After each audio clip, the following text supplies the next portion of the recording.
ఎందుకంటే నిత్యం ఇటువంటి వార్తలే. సెక్స్ చేస్తాం చూస్తారా, శృంగారం వీడియోలు అమ్ముకుంటున్న దంపతులు ఇంటి టెర్రస్ పైన షూటు, సెక్స్ యాప్లో అప్లోడు, ఒక్కో వీడియోకు 500 నుంచి 2000 వరకు ఛార్జ్. హైదరాబాద్లోని అంబర్పేటలో భార్యాభర్తల బూత్ బిజినెస్, ఇద్దరు అరెస్ట్ అంట. హైదరాబాద్ నడిబొట్టున సంచలన ఘటన వెలుగులోకి వచ్చింది. డబ్బు సంపాదన లక్ష్యంగా పెట్టుకున్న భార్యాభర్తలు బూత్ బిజినెస్ ఎంచుకున్నారు. దీనికి ఇంటి టెర్రస్ను అడ్డాగా మార్చుకున్నారు. వారి సెక్స్ వీడియోల్ని యాప్లో అప్లోడ్ చేస్తూ డబ్బులు సంపాదించడం మొదలుపెట్టారు. సెక్స్ చాట్తోనూ యువకులకు వలవేసి ఒక్కో వీడియోకు 500 నుంచి 2000 వరకు వసూలు చేస్తున్నారు. సో ఈ అంశం గురించి ఏం చెప్పాలబ్బా? భార్యాభర్తలు అంటే మీ అందరికి తెలుసు, మన భారతీయ సంస్కృతి సాంప్రదాయాలు అందరికీ తెలుసు. ఒక సమయం సందర్భం ఒక ముహూర్తం చూసి భార్యాభర్తలు పెళ్లి చేసి వాళ్ళని భార్యాభర్తలుగా వాళ్ళ బంధం కంటిన్యూ అవుతుంది. 3 ముళ్ళతో భార్యాభర్తల బంధం కంటిన్యూ అవుతుంది.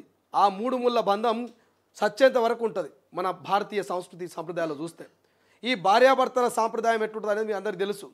మొదటి రాత్రినైనా మరి 4 గోడల మధ్య ఏర్పాటు చేస్తారు. భార్యాభర్తలు అంటేనే మరి నలుగురిలో శృంగారమో నలుగురిలో వ్యభిచారమో చేసేటువంటి పద్ధతి కాదు, నలుగురిలో చేసే సంసారం కాదు, వాళ్ళు 4 గోడల మధ్య చేసుకోవాల్సినటువంటి సంసారం. కానీ వీళ్ళు భార్యాభర్తల సంబంధాన్ని అడ్డుపెట్టుకొని సాంప్రదాయాల్ని తుంగలో దొక్కుతూ హిందువులను అగౌరవపరుస్తూ మరి ఇక టెర్రస్ మీదే ఒక సెటప్ వేసుకొని సెక్స్ వీడియోలు చేస్తూ 500, 1000 రూపాయలు, 2000 రూపాయలు ఆ వీడియోల ద్వారా డబ్బులు వసూలు చేస్తున్నారట. ఇసోటి భార్యాభర్తల్ని ఏం చేయాలి? ఏ చెప్పుతోటి కొడితే వీళ్ళకి బుద్ధి వస్తుంది? వీళ్ళని తీసుకుపోయి ఏ జైలు వేస్తే వీళ్ళకి బుద్ధి వస్తుంది?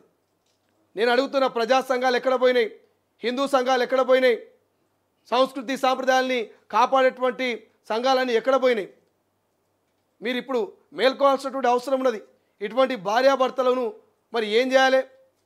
సాంప్రదాయాల్ని మరి అవమానపరుస్తూ, సాంప్రదాయాల్ని తుంగలు దొక్కుతూ, సాంప్రదాయాన్ని అడ్డుపెట్టుకొని భార్యాభర్తలం అని చెప్పేసి మరి వాళ్ళు చేసేటువంటి గలీజు వీడియోలు, గలీజు దందాలు, ఈజీ మనీ కోసం చేసేటువంటి ఈ రకమైనటువంటి ఈ సెక్స్ వీడియోల దందాన్ని ఏం చేయాలి? మీరు ఎట్లా అడ్డుకుంటారు? సో ఎందుకు హిందూ సంఘాలు దీని మీద స్పందించవు? ఎందుకు దీని మీద ఒక ఉద్యమానికి తెరలేపవు? ఇలా వీళ్ళు చేసినటువంటి దందాన్ని ఇంకోరు కూడా చేసేటువంటి ఛాన్స్ ఉంటుంది.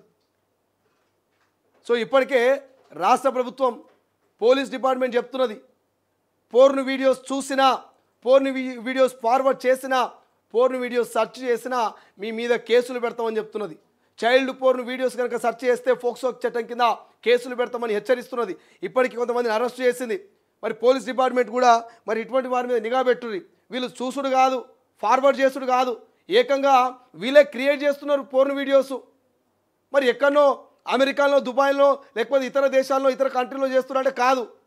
హైదరాబాదు నగరం నడిబొట్టున వీళ్ళు ఇంటి మీద, టెర్రస్ మీద మంచి సెటప్ వేసి సెక్స్ వీడియోలు చేస్తున్నారు. ఇటువంటి వారి మీద ఎటువంటి యాక్షన్ తీసుకుంటుందో పోలీసు అధికారులు చెప్పాల్సిన అవసరం ఉన్నది. అరే ఇంత దారుణం ఉంటుందా? మరి ఈ వార్తా కథనం చెప్పాలంటే కూడా సిగ్గు అనిపిస్తున్నది. అరే రోజు రోజుకు పెరిగిపోతున్నాయి. రోజు రోజుకు ఎక్కువగా మన తెలంగాణలో ఎక్కువగా మనం చూస్తున్నాయంటే ఈ 2-3 అంశాలే. ఒకటి, అక్రమ సంబంధాలు పెట్టుకోవాలి, భర్తను భార్యను చంపాలి, ప్రేమ వ్యవహారాలు, సోషల్ మీడియాలో వీడియోలు చూడాలి, ఇన్స్టాగ్రామ్లో ప్రేమలో పడాలి, సెక్సువల్ కంటెంటు, మాదక ద్రవ్యాల వినియోగం, ఇవి ఎక్కువ హైలైట్ కనబడుతున్నాయి. అరే వ్యభిచారం చేసుకుంటారైనా కనీసం పద్ధతిగా 4 గోడల మధ్యలో చేసుకుంటారు. వాళ్ళు పాపం బ్రతుకు తెరువు కోసం వ్యభిచారం చేస్తూ ఉన్నారు, పొట్టకూటి కోసం. మరి వీళ్ళు అంతకన్నా దారుణం అయిపోయింది. భార్యాభర్తలు పేరు చెప్పుకొని హిందూ సాంప్రదాయాల్ని వీళ్ళు అవమానపరిచే విధంగా ఉన్నది వ్యవహారాలు. చూద్దాం దీని మీద ఎటువంటి యాక్షన్ తీసుకుంటారు ఏందనేది.